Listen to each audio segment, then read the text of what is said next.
I suppose I just want to name that I'm really conscious as an educator in this space that people are not always super familiar with LGBT like issues or the LGBT community or particularly the language that we use, to talk about like identities or to talk about the community.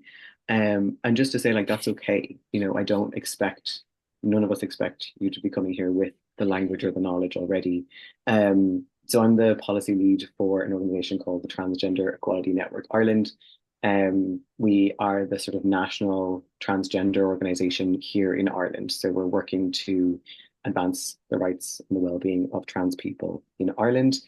Um, and we do that through a whole variety of projects. So we have direct kind of community support, so support for trans adults and family support, so for trans young people and for parents and family members as well.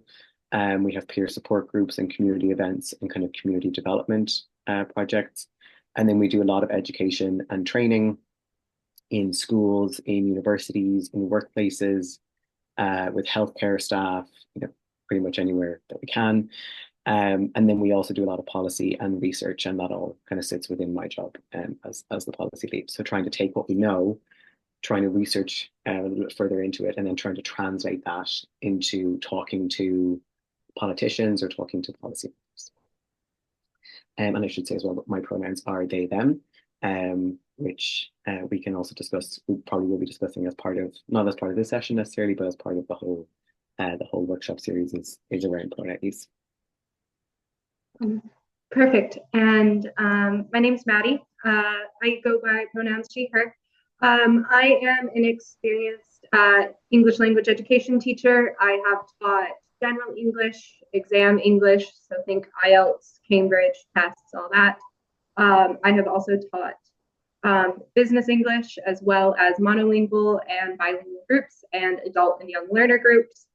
And on top of all of this, I am also a PhD candidate here in Galway, and I am studying identity formation of Irish LGBT youth in literature from the 1970s to today. So kind of have both that teaching aspect as well as the research aspect on kind of everything we're talking about. Have immense experience in the classrooms and kind of dealing with LGBT students and questions and issues that kind of come up with teaching in an English language education classroom. Thanks, Maddie. So I'm going to talk us through some of the findings from the project so far and some of our findings, and then I'm going to pass over to Maddie for the second part of the presentation. So our project, what are we doing? Why are we here? Why are you all here? Our project set out to look or to explore, I guess, how inclusive the ELE materials are for LGBT people. And I mentioned that it's a project being run by our three organizations. It's funded through Lergas, Erasmus Plus.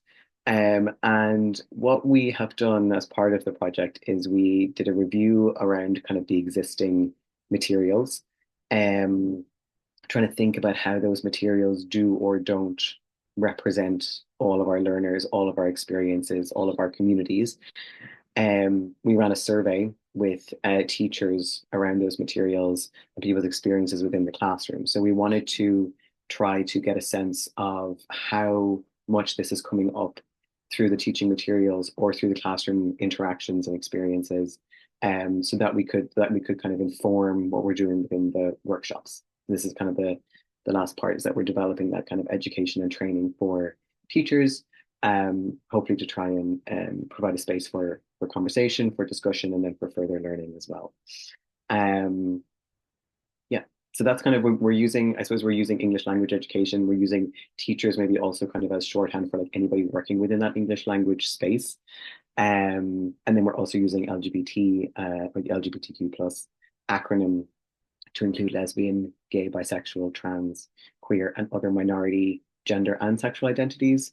So it's kind of a broad acronym. You will see a whole variety of uses. So we use LGBTQ plus, some spaces use LGBT or LGBT plus, whatever. There's no like consensus really. That's just the acronym that we've chosen to use. So Yeah. So in terms of our survey, I thought it would be useful just to kind of talk through the survey and what we found from it. I'm not sure if anybody on the call filled in the survey, but thank you if you did. We ran it from September to November of last year, and it was shared with educators kind of all across through our kind of our networks and through the Maddie and Julie and Emmy in particular's networks. And it reached a whole range of people working within the education space.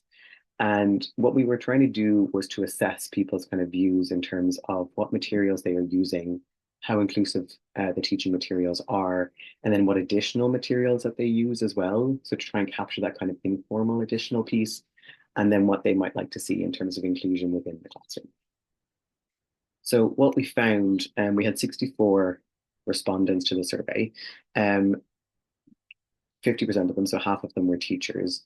And then everybody else was kind of fell into managers or trainers. And then there was a small percentage, 8%, of kind of other roles, which included sort of facilitators, trainers, digital learning developers, directors, and then a retired, somebody who was retired as well. So I think we got a good, like obviously it was very weighted towards people actively working in teaching, but I was happy to see that we had a good representation there from managers as well, and from other kind of other roles too.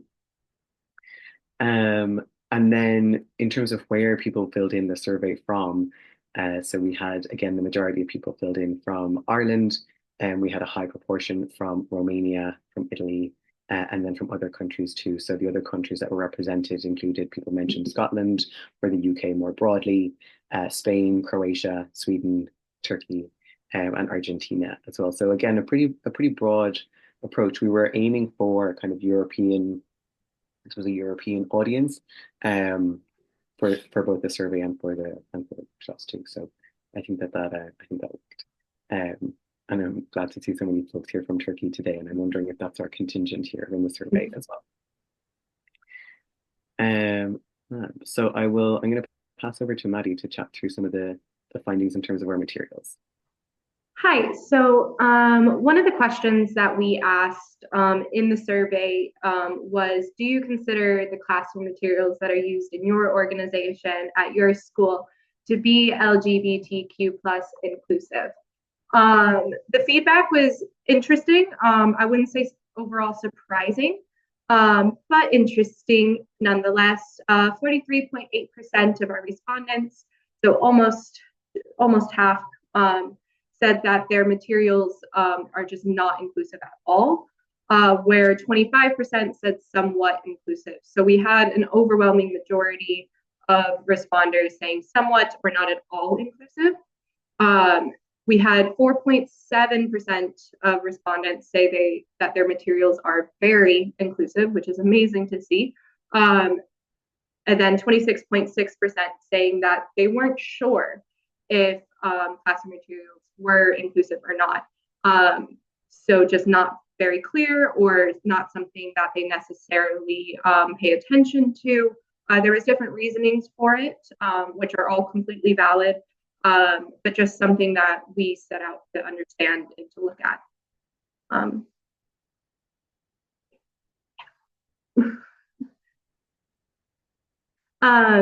Some of the comments that we got back on that include, I think the fact that we don't have many LGBTQ plus material is mostly the fault of textbook publishers.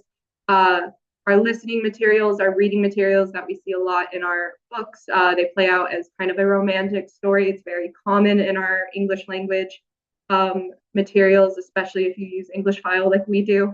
And it always seems to be, or it always is, a heterosexual couple that's like traditional gender roles.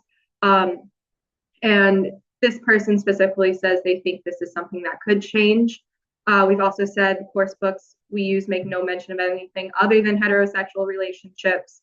So again, that concept of more traditional gender roles, male, female correspondence. And then finally, obviously, the course books don't have directly homophobic content, but it's as if gay people don't exist. So again, kind of that comprehension, or that straight line through a lot of students that a lot say, where materials aren't necessarily outright homophobic, but they just don't really include anything other than straight passing heterosexual relationships.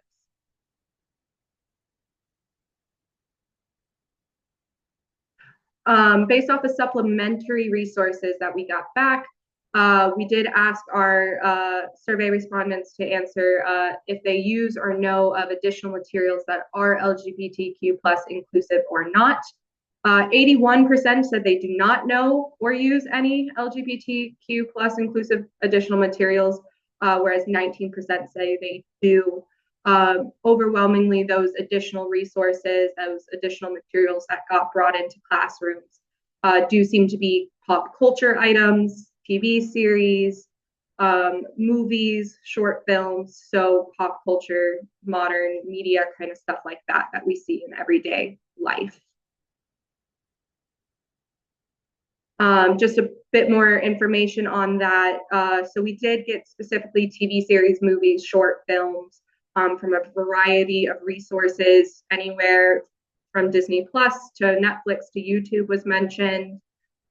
We had literature by LGBTQ plus authors, which is really nice to see the inclusion, but also just because somebody, an author, identifies as LGBTQ doesn't necessarily mean that their writing is, but it's good to know that we at least have that people are searching for that, as well as overwhelmingly kind of the teaching of pronouns and terminology. So think when you're teaching like they, them, and present simple, and kind of explaining how that can be used for multiple people as well as a singular person. Teaching general neutral terms when you're teaching family and relationship titles, things like that. Some of the feedback we got on that was I use a lot of video resources and short films in my classes. I've shown LGBTQ plus films before. One example is a short animated film on Disney Plus called Out, which they state students found quite engaging, and it did help to create some interesting discussion in class, which is great to hear. And then also ones that this teacher made their own by their own, including teaching non-gender specific family and relationship terms, like I mentioned, as well as news articles from various resources. Yes, that's we kind of just wanted to present, I suppose, what we had found as part of the survey.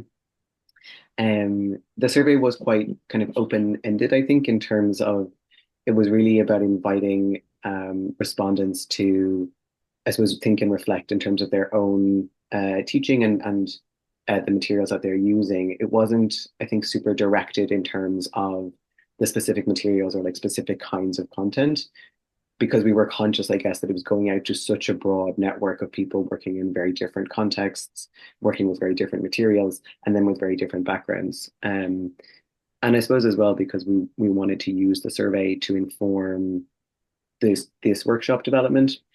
And so we just wanted to get a kind of a sense of what was happening on the ground for people.